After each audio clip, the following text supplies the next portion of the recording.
Hey everybody, Nine Blackman here, and welcome to my channel if you're new here. Today we're talking about the power of your masculine presence.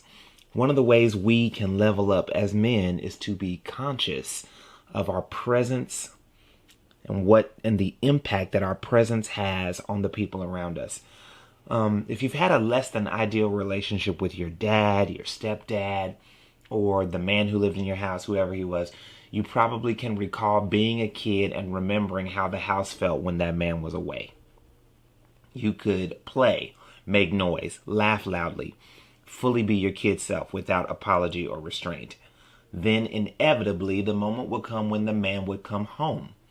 And the immediate feeling in the entire house would shift from levity and playfulness to this unshakable sense of tightness. A tightness you can probably sense in your being right now. You couldn't be loud, couldn't make too much noise, couldn't be too playful, couldn't watch what you wanted on TV or say whatever you wanted to. You had to behave because you didn't want to wake the sleeping monster that seemed one loud noise away from causing your dad to explode.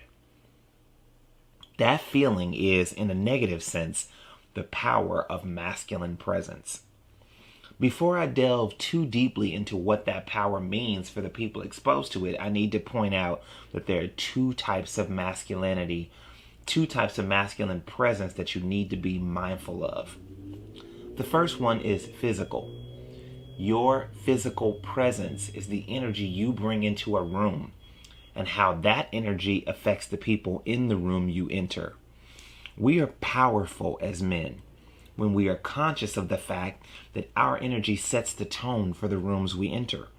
We can instantly put the people around us at ease, let them know they are safe and protected, and that it is totally all right for them to be themselves simply by what we convey in our physical presence. So with intentionality, let's make our presence an impactful expression of our masculinity that comforts, uplifts, and stabilizes the environment we are present in. Think about entering a room and being angry and how you have this mean expression on your face. You put your things down. You don't say anything. You grunt greetings. You barely acknowledge anybody and what that feels like when you enter the room.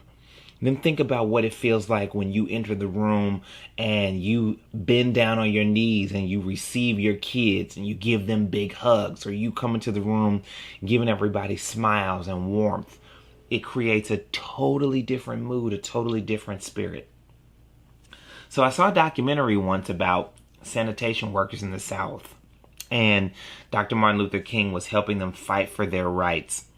One of the things I remember very clearly about that documentary was one of the sanitation workers describing coming home from work literally covered in filth, and how he'd have to stand outside and hose his entire body down, clothes, shoes, everything, take off all his clothes before he could even enter his house because the smells on him were unbearable to his family.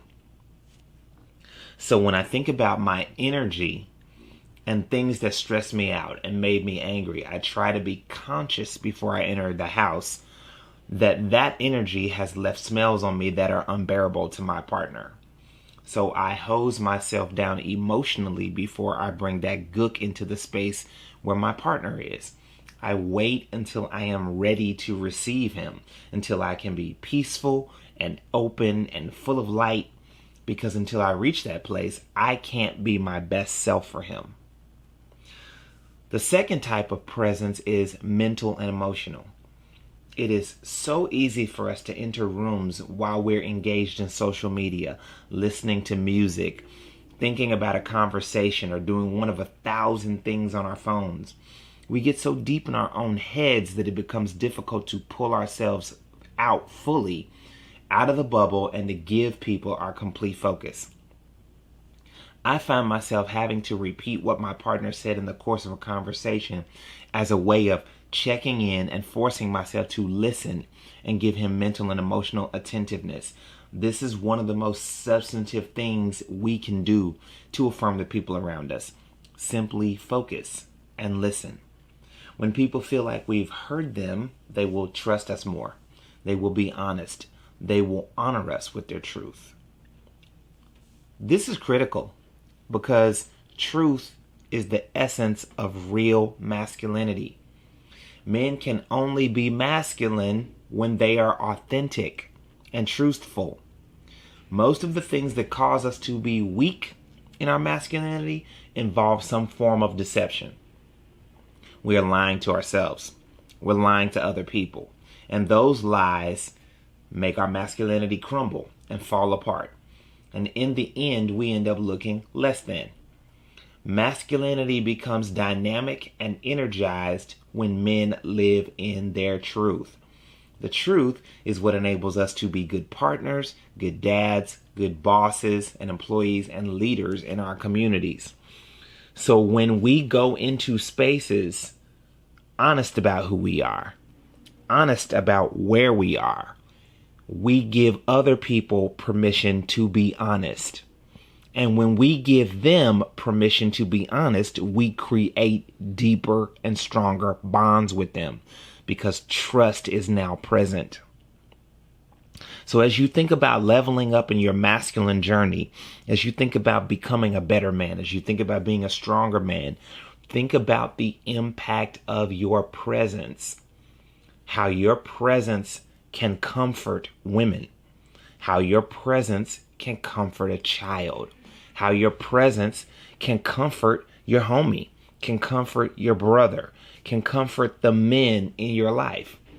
When we think about our masculine energy, that's what our masculine energy is for, to be impactful in the spaces that we enter. But we can't be impactful if we're not conscious. So be conscious, be present physically, be present emotionally, and before you enter rooms, check in with yourself and think about the energy that you're bringing and be conscious and intentional about being as fully present in that space as possible. And my friend, you will level up. All right, that's all for this video. Leave a comment below. Tell me what you thought about this. Tell me if you can remember times when a man's presence was impactful to you, how it made a difference, either positively or negatively. And let's keep this conversation going. And I look forward to seeing you guys in the next video.